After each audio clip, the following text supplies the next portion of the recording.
The Seventh Tower by Garth Nix. Book 3, Einir, Chapter 11.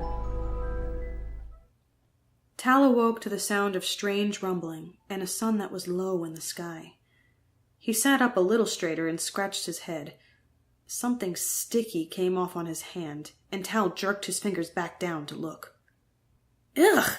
he yelled and stood up. Some disgusting tree sap or something had dropped on his head while he was asleep. He rushed over to the spring and washed his hand off, then stuck his head in and gave that a good wash as well. The level of the spring had sunk a good hand's breadth, and it was easy to see where it had gone, and where the strange rumbling sound was coming from. Adras was floating just above Tal's head, snoring. He had taken in so much water that he was a fat butterball of a cloud, all fluffy white, without a streak of the lean, mean darkness of a storm. "Call yourself a storm shepherd," said Tal, but he didn't say it too loud.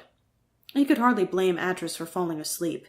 He was disgusted that he had himself, though they probably would not have been able to set out any earlier anyway.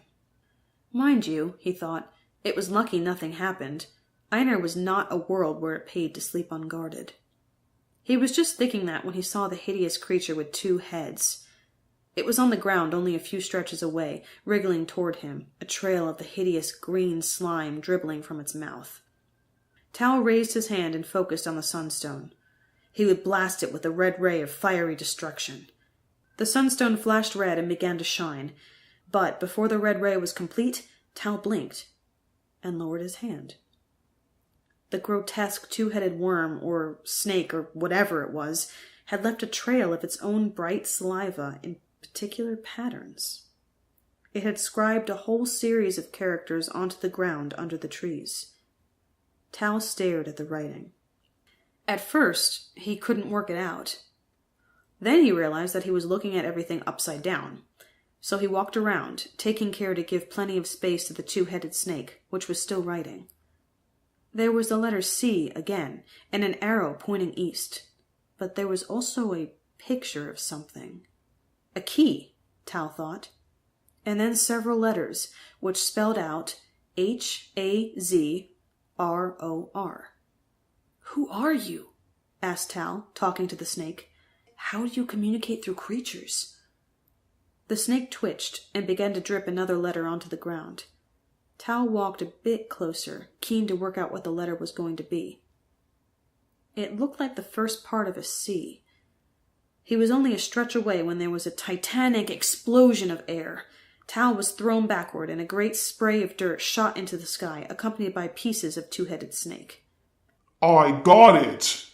roared Adras, punching the air with one huge cloud fist. "I've saved you!" Tal picked himself up and counted to 10. Adras was worse than Gref. At least Gref knew he was annoying when he interfered with whatever Tal was doing. "Why did you do that?" Tal asked slowly, when he could get the words out without screaming. "It was a 2-headed gulper," said Adras, as if that was explanation enough. "Lucky I was keeping an eye open." This was too much for Tal. "You were sound asleep, you idiot!" he shouted. "And it was writing me a message from the Codex!" "It wasn't a 2-headed gulper?" asked Adras innocently. "Yes, it was," agreed Tal. "But it wasn't, being one right at that second." "What have you done to your hair?" asked Adras, tilting his puffy head to one side as if he couldn't work it out. "What?" asked Tal. "What?" "Your hair," said Adras. "It's changed color."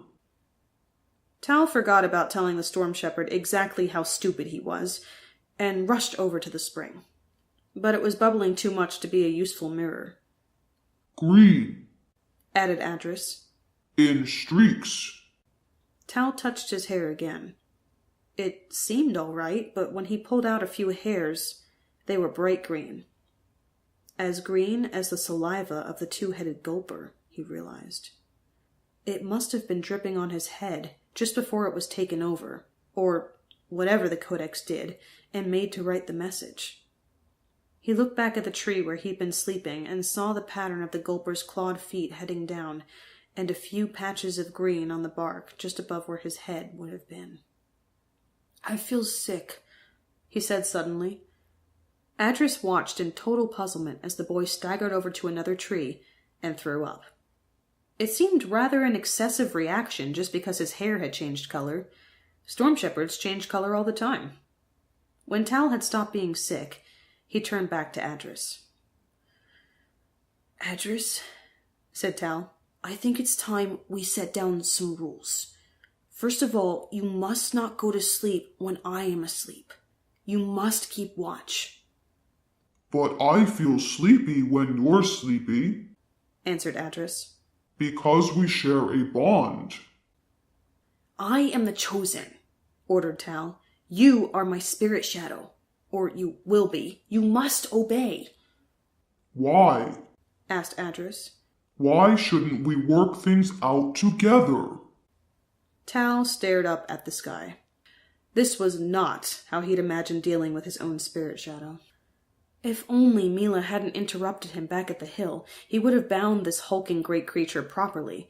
Now Tal had given away his shadow, instead of using it to secure absolute obedience. Adras mistook Tal's silence for some sort of sulk. "Well, if that's the way you want it," he said, "I'll sleep when you're awake. I'll sleep now."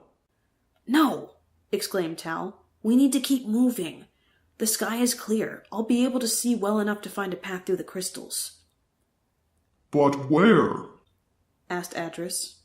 "To find Adras?" "No," said Tal. "We've been over that. The Codex, at least I think it's the Codex, has sent me another message." He frowned, thinking about the arrow and the pictures of the key and the letters that spelled out Hazror.